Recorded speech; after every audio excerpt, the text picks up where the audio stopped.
suite à un appel à témoins sur internet, j'ai rencontré Marion au Trocadéro.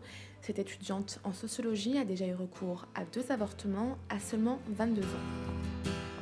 Alors, j'ai 16 ans, je suis dépassée par les événements, je suis enceinte, j'aimerais juste qu'on m'aide et qu'on enlève cette chose de moi et qu'on me dise c'est bon, je suis tranquille, laisse-moi retourner à l'école quoi.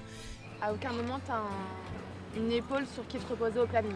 J'ai pas trouvé en tout cas que c'était plus pour me soutenir, au contraire c'était peut-être plutôt dans le jugement ou dans la moralisation, alors que c'est pas leur rôle quoi. Ils sont juste là pour nous aider, pour essayer de nous guider, de nous comprendre, nous rassurer, et c'est pas du tout ce qu'elles ont fait quoi, ni l'assistante sociale, ni la gynécologue à l'hôpital quoi. Elles pensent aider les gens en essayant de les faire culpabiliser ou je ne sais quoi, mais c'est pas du tout le cas. Enfin, au contraire, on est encore plus dépités. Enfin, même moi encore aujourd'hui, je me demande si parfois j'ai fait le bon choix. Je me pose plein de questions qui sont sans réponse et je suis là dans le vague, mais je veux quand même pas le garder. Et tu regrettes toujours pas? Il y a toujours des moments où j'y pense et je me dis mais est-ce que j'ai bien fait, est-ce que j'ai pas bien fait? Est-ce que t'en veux à ces personnes-là? J'en veux. J'en veux un peu pour moi, mais je savais quand même ce que je voulais.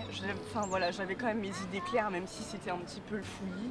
Mais je me mets à la place d'autres jeunes filles qui arrivent et qui sont vraiment, elles, complètement désespérées et qui sont face à ces personnes-là. Je me dis, mais comment elles font? C'est-à-dire, comme on a vu, elles avaient peut-être décidé d'avorter et finalement, elles ont réussi à le garder.